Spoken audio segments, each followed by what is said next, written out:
Je m'appelle Mathilde. Je suis ingénieure papier.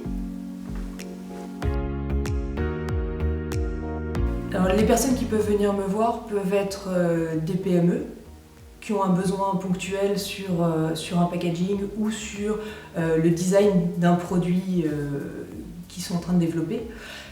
J'ai travaillé chez L'Oréal pendant une dizaine d'années sur la conception packaging justement, et où là j'ai touché à plusieurs types de métiers, que ce soit la plasturgie, donc l'injection plastique, ou les emballages en carton, ou même le verre. Voilà, j'ai une formation d'ingénieur qui me permet aussi d'avoir justement cette approche très industrielle en fait, des produits. Ce que j'aime, c'est raconter des histoires. Donc on part d'un besoin client qui est au départ très factuel. On a besoin de protéger le produit, de l'expédier, d'avoir une surface de communication dessus. Et en fait, on en arrive à discuter plus des fondements de la boîte et de l'histoire que la personne veut transmettre en fait. Le beurrier que j'ai développé pour la ferme de Carbastar par exemple, on ne pouvait pas l'imaginer dans une barquette en plastique. Ça faisait pas de sens en fait, parce que le beurre il est fait par un couple de fermiers qui s'est installé il y a 1 an à Bubry au fin fond de la Bretagne, parce qu'ils ont sélectionné une trentaine de vaches avec des races différentes, qui sont peu productrices de lait et qui font du lait de très bonne qualité, mais qui font pas de la quantité, et ils façonnent le beurre à la main. Enfin, on raconte pas la même histoire en fait. Donc j'ai pas voulu le mettre dans un papier comme on emballe le beurre habituellement, comme on peut trouver en supermarché ou ailleurs. J'ai voulu faire un emballage d'exception pour un produit d'exception en fait.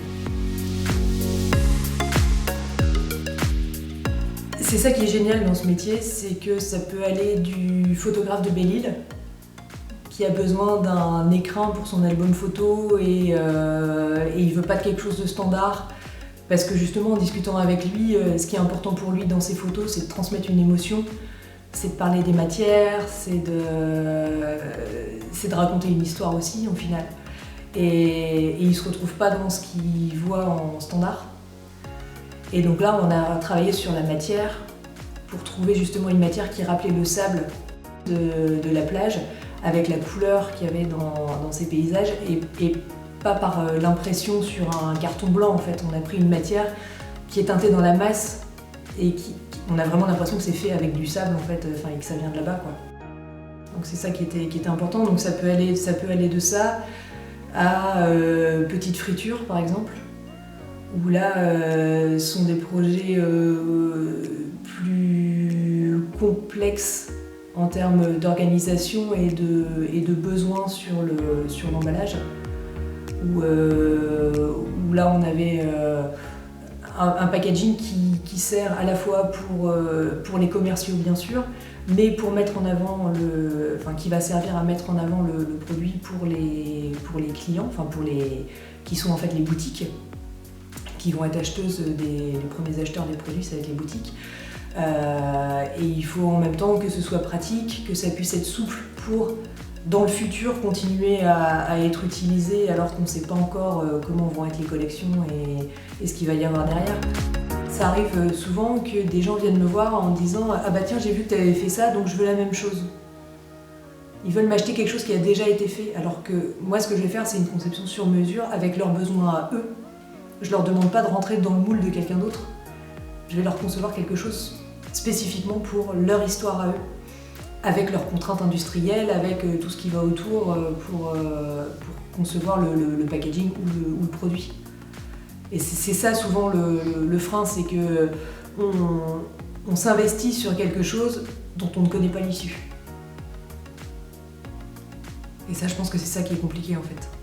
C'est d'avoir cette confiance-là, de dire bah oui, je travaille avec cette personne-là, parce que j'ai bien aimé ce qu'elle avait fait sur d'autres projets, et j'aimerais bien avoir le mien, mais je ne sais pas ce que ce sera. Après, on peut faire appel à moi aussi pour des projets d'upcycling aussi.